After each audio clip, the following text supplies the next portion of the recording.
This is Optimal Finance Daily, episode 703, 3 Reasons Not to Invest in an Index Fund, by Chris Reining of chrisreining.com. And I am your host and narrator of the show. My name is Dan, and I'm here every weekday reading to you from some of the best personal finance blogs on the planet. And before we get into Chris's post for today, I want to ask if you have subscribed to our other 4 narration podcasts, where we cover personal development and productivity, health and fitness, business, relationships, and more. Just search for Optimal Living Daily wherever you're hearing this show to find all of them. For now, let's get right to today's post as we optimize your life. 3 Reasons Not to Invest in an Index Fund, by Chris Reining of chrisreining.com. I'm always amazed at how many personal finance blogs recommend investing in index funds.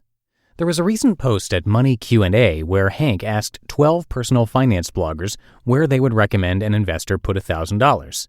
Out of the 12 bloggers, 1 said individual stocks, and the rest effectively said an index or mutual fund. Yes, I think an index fund is better than stuffing money under your mattress or having inflation eat away at it in a savings account, but a lot of people are missing out on the chance to build real wealth. Until 2006, I was an index investor. I only had a few $1,000s back then, and what I always read was to invest in index funds, so that's what I did. There are certain benefits to investing in an index fund. First, the fees are close to nothing because there's no management to do. For example, when you buy an S&P 500 index fund, which consists of the top 500 publicly traded companies in the U.S., I'm pretty sure a computer does all the work. Second, there's no work to do for the investor. You can rest assured you will own the top 500 stocks, period. Considering these 2 factors, for someone brand new to investing, it's a decent way to dip your toe in the water. Before I delve into why I think investing in individual stocks is a much, much better way to build wealth, I want to say that with investing, there's no black and white. But if you have the time, the curiosity, and the patience, you can succeed and beat index funds. I realized a while back there were 3 ways to reach my goal of financial independence: start a successful company, inherit a large sum, or invest. I've never been interested in starting a company, and as far as I know, I'll never receive any inheritance. So yeah, investing. The reasons why I think investing in individual stocks is better than index funds are as follows. 1.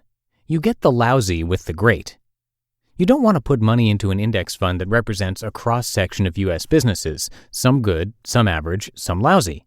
You want to find and buy shares in great companies with the potential to compound their earnings year after year. Patient shareholders like myself have witnessed this firsthand, and let me tell you, it's pretty cool. There's been rough patches, times I've seen my portfolio take huge hits, and there's a chart in this post to prove it. But I maintain my bullishness on stock investing over the long term.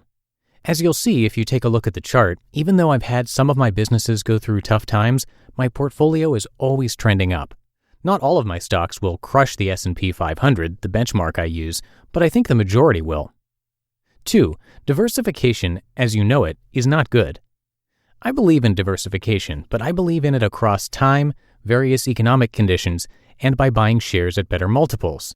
I mainly invest in tech and restaurant and retail stocks because they are easy to understand for me. As I study them over time, I become more familiar with them.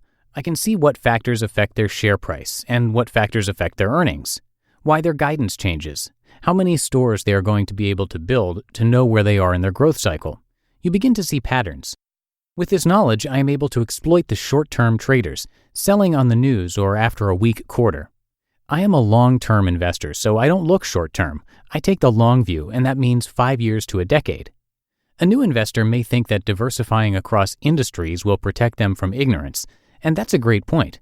For example, if the retail sector falters because of high oil prices, by being invested in the energy sector, it will act as a counterbalance. High oil prices means energy stocks will be higher.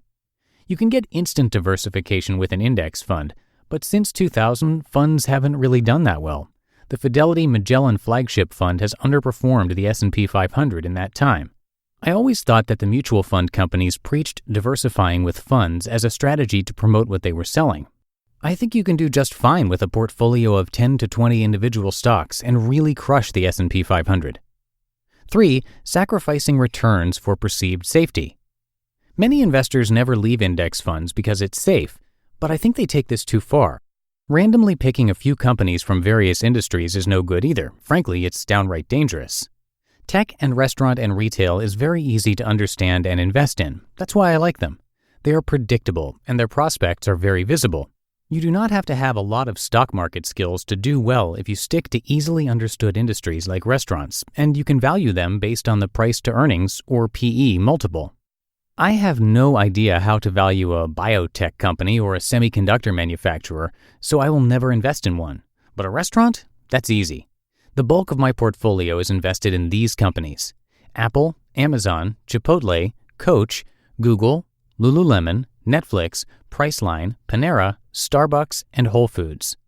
All these companies are easy to understand. They have great leaders at the helm. They have visible growth prospects. They are killing the S&P 500 and are positioned to beat the S&P 500 in the long haul. With all that said, I hope you think about if index funds are the right fit for you. For some, they will be, and that's perfectly fine. You can shovel cash into them and effectively outsource the management of your investing. Your portfolio will grow. But if you have an interest in stocks and want the opportunity to crush the market over decades, I suggest investing in individual stocks. While it can be a little scary going it alone, think about signing up for a service like Motley Fool Stock Advisor, where they offer stock suggestions and have forums for discussion. This is a really great path for new investors. Additionally, before you buy your first stock, read investing books. A good first one is One Up on Wall Street by Peter Lynch. I think one of the reasons I have had a good experience investing in individual stocks is that I am genuinely interested in investing. It takes time to learn, and I will be learning about investing for the rest of my life, but I truly enjoy it. You just listened to the post titled 3 Reasons Not to Invest in an Index Fund by Chris Reining of chrisreining.com. And before we go today, if you haven't already, please do check out our other podcasts. We narrate a lot more blogs for you where we help you optimize your life. To find all of our shows, just search for Optimal Living Daily wherever you're hearing this, and be sure to subscribe. And that'll do it for today. Thank you so much for being here and being a subscriber to the show. I will be back with you tomorrow where I'll have a post from J.L. Collins and where your optimal life awaits.